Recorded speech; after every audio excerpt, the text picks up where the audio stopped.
जब हम mutual fund में इन्वेस्टमेंट शुरू करते हैं तो हमें सुनाई देते हैं दो नाम।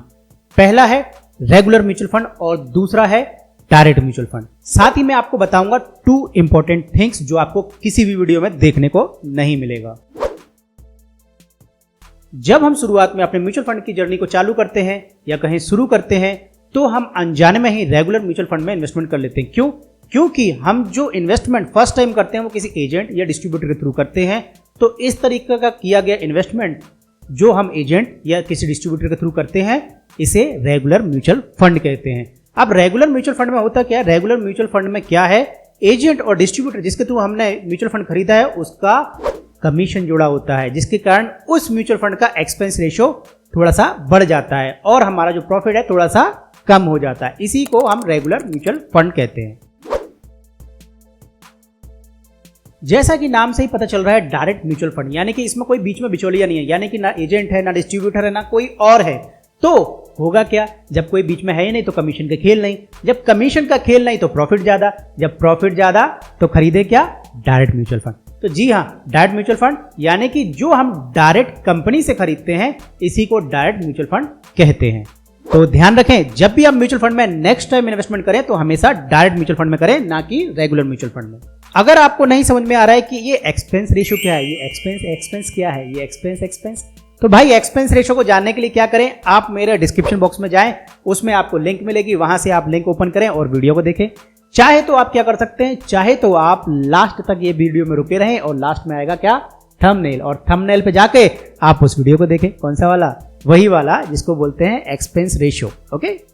साथ ही अगर आप मेरे साथ म्यूचुअल फंड सीखना चाहते हैं, जो मैंने 12-15 साल में सीखा है, इन्वेस्ट कर करके, धक्के खा खा के, उसको आप आसानी से सीखना चाहते हैं तो क्या करें, हमारे प्लेलिस्ट बना रखी मैंने mutual fund steps by step, जिसकी लिंक भी डिस्क्रिप्शन बॉक्स में दी गई है।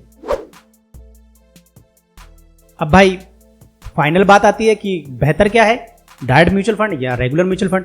तो सिंपल सी बात है भाई, जहां पर कोई कमीशन नहीं, जहां कोई बिचौलिया नहीं, वो ही सबसे बेहतर है, यानी कि डायरेक्ट म्यूचुअल फंड। अब भाई बात तो सारी हो गई, अब यहां पर क्या ऐसा ही है कि एडवांटेज ही है, यानी कि मलाई? ऐसा नहीं हो सकता भाई। आप किसी से शादी भी करते हो तो उसके साथ कुछ तो बुराइयां उसमें भी होती हैं, चाहे वो कितना ही अच्छा हो। मैं ऐसा नहीं कह रहा कि आपकी वाली में थोड़ी सी कमियां ज्यादा है, बस मेरा कहने का मतलब ये है, बुराइयां तो सभी में होती है तो इसमें भी एक बुराई है। देखिए अब बुराई क्या है, क्या होता है, जब हम डायरेक्ट म्यूचुअल फंड खरीदते हैं तो हमने खरीदा, प्रॉफिट हुआ तो हमारा, रिसर्च किया तो हमारा, बताया किसी ने नहीं, हमने खोजा, हमें पता चला, हमने इन्वेस्ट किया, सब जब हमने ही किया है तो अगर लॉस होंगे तो भी वो हमारा होगा।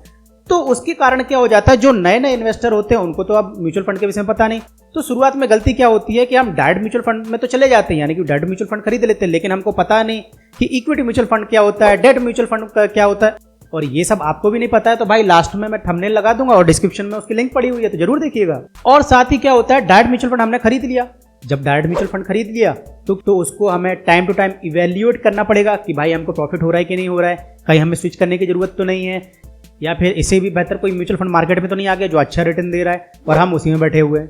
तो ये सारी बातें डायरेक्ट म्यूचुअल फंड के साथ प्रॉब्लम होती है। लेकिन अगर आप रेगुलर म्यूचुअल फंड में जाएंगे तो क्या होगा, एक एजेंट होगा, एक डिस्ट्रीब्यूटर होगा, वो क्या करेगा, आपसे कहेगा भैया ये ले लो, भाई ये खरीद लो, ये मार्केट में अच्छा है, वो आपके पीछे पड़ा रहेगा। क्यों? उसको आपको ज्यादा रिटर्न दिलाना है। उसको आपको ज्यादा क्यों रिटर्न दिलाना है भाई? उसकी भी इसके पीछे अपना एक मनसा है। क्या मनसा है? कमीशन, पैसा बनता है ना। जब आप पैसा बनाएंगे तो आप ज्यादा इन्वेस्ट करेंगे और 2 लोगों के और बोलेंगे कि चाची ताऊ इसमें इन्वेस्ट कर लो, मेरा पैसा बना, ये तुम भी कर लो, मेरे को फलाने व्यक्ति ने बताया था। तो वो जो एजेंट है उसको 2 और कस्टमर मिलेंगे और आपसे ज्यादा क्या मिलेगा? कमीशन। तो जब कमीशन का खेला आएगा तो वो भी आपकी हर पोर्टफोलियो को ध्यान रखेगा, टाइम टू टाइम वो अपना रिसर्च करेगा, और चूंकि उनको कई वर्षों का अनुभव होता है, उनके पीछे भी एक टीम होती है और उनका भी पीछे कमीशन भी होता है, तो वो आपको हमेशा बेहतर रिटर्न के लिए काम करते रहते हैं। आपको बेहतर रिटर्न मिले इसके लिए काम करते रहते हैं और इसीलिए आप भी ज्यादा कमाते हैं और वो भी ज्यादा कमाते हैं। तो आपको मेरी सलाह यही है कि अगर आपको 1 साल ही हुआ है या आप नए हैं या पहली बार इन्वेस्टमेंट कर रहे हैं तो किसी एजेंट और डिस्ट्रीब्यूटर के थ्रू चले जाइए। भाई वो सब आपका ख्याल रख लेगा, भले ही थोड़ा कमीशन देना पड़ेगा लेकिन प्रॉफिट ज्यादा होगा, याद रखना।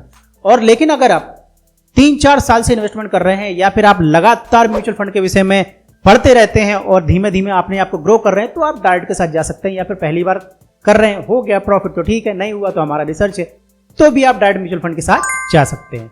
अगर आपको मेरी ये सलाह पसंद आई हो तो लाइक ठोको भाई, लाइक ठोकना और ठोक ठोक कर तोड़ देना। मुझे भी तो पता चलना यार, जैसे आप भाभी जी से प्यार करते हैं वैसे आप हमसे भी प्यार करते हैं, तो ठोकना जरूर। किसको? बटन को, ज्यादा नोटी नहीं। और अगर आपने अभी तक हमारे चैनल को सब्सक्राइब नहीं किया तो सब्सक्राइब कर लो भाई, प्रॉफिट की बात है, कहीं छूट ना जाए। अब हम उन 2 मोस्ट इंपॉर्टेंट थिंग की बात करेंगे जो मैंने आपको शुरुआत में बोला था।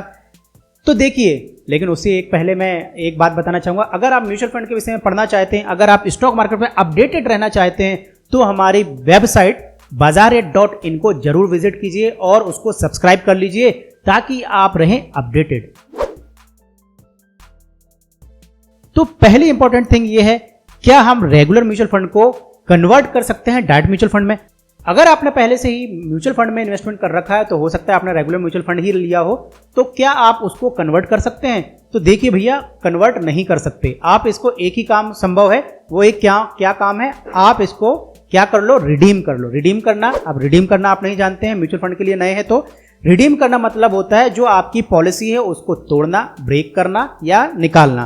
तो आपको उसको तोड़ना पड़ेगा, फिर आपको एक नई पॉलिसी यानी कि एक नया म्यूचुअल फंड बनाना पड़ेगा, तभी आप डायरेक्ट म्यूचुअल फंड में इन्वेस्ट कर पाएंगे, ना कि आप रेगुलर से डायरेक्ट में स्विच कर पाएंगे। अब नंबर 2 की इंपॉर्टेंट थिंग की बात आती है कि किसकी एनएवी ज्यादा होती है, डायरेक्ट म्यूचुअल फंड की या रेगुलर म्यूचुअल फंड की? भैया सिंपल सी बात है, जहां कमीशन नहीं, और जहां कमीशन नहीं उसका क्या होता है, प्रॉफिट ज्यादा, और जब प्रॉफिट जाता तो उसका प्राइस ज्यादा।